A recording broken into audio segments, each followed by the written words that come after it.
Dictation 19 and 20, 100 words per minute. Sir, much has been said in regard to land reforms. I do not want to say anything on this point. Many states, particularly Kerala, are making progress in this matter. But in the northern states, I am told people have thousands of acres of land. The coffee and rubber plantations have been exempted from the provision of the sealing laws. A person can have thousands of acres under sugarcane, coffee or rubber, but he cannot have coconut and arecanut plantations. This disparity should be removed.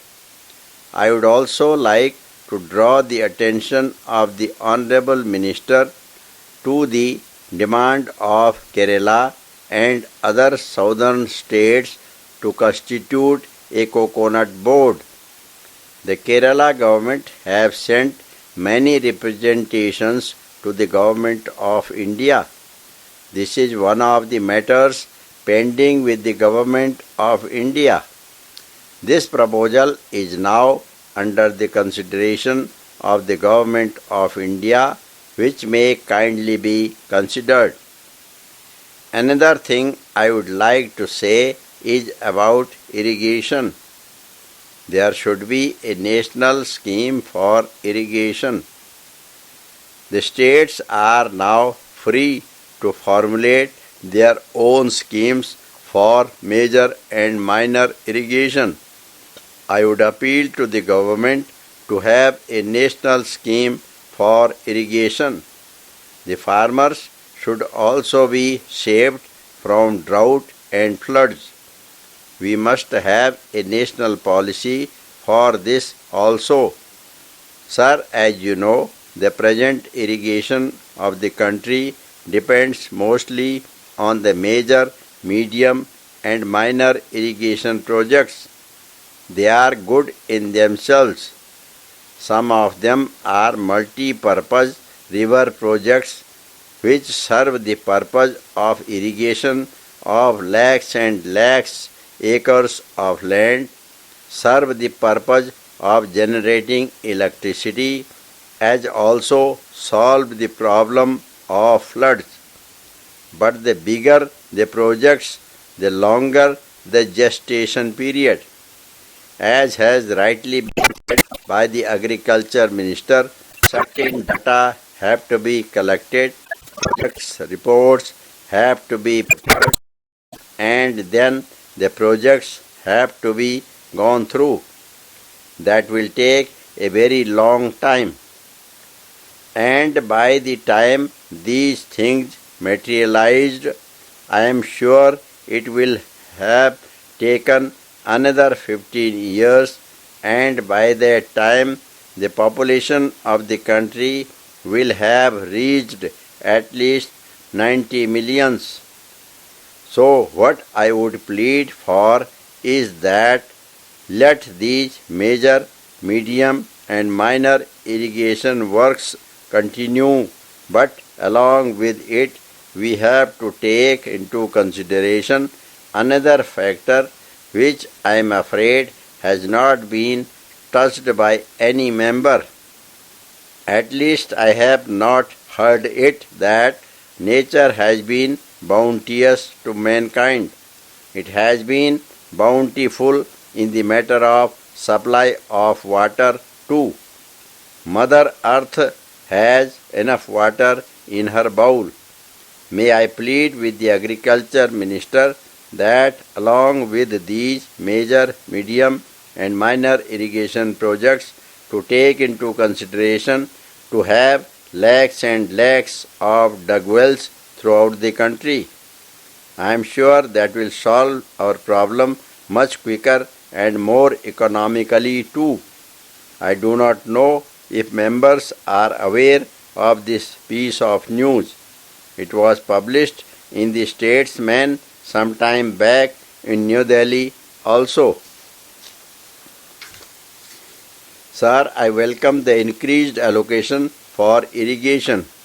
The other day I put a question and I got a reply that about rupees 500 crores are being spent in the current budget on minor irrigation schemes.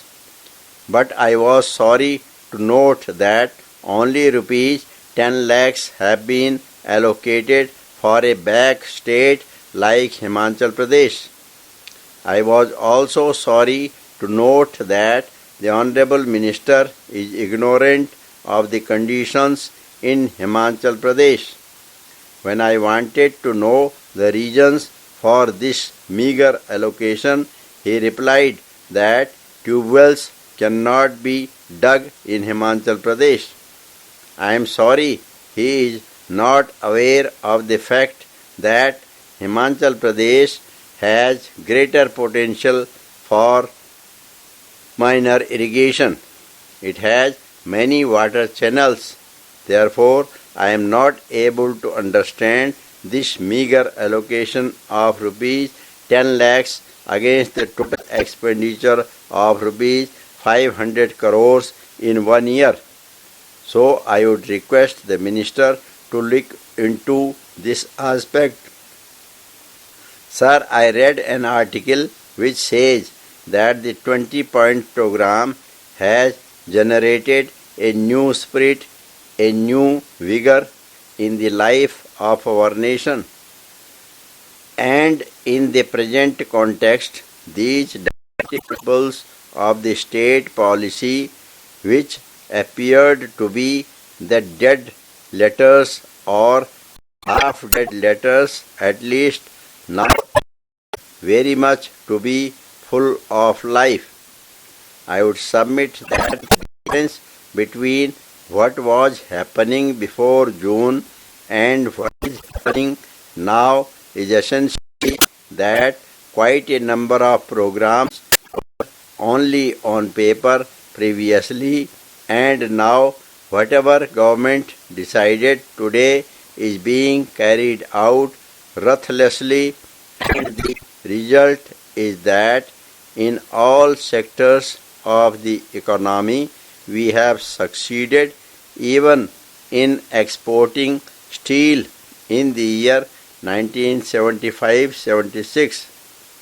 The 30% inflationary rise in the first of 1974 has been effectively controlled. Now I would submit one more point. There may be mistakes here and there, but I appreciate the efforts of the government not because of any performance in the physical targets, but because of the psychological change it has brought about by the proclamation of emergency. Democracy, socialism and secularism, which are fundamental to our country, were going to be taken up by the disruptive forces. There has been a check and the government has been able to march forward with this massive 20-point program announced by the Prime Minister.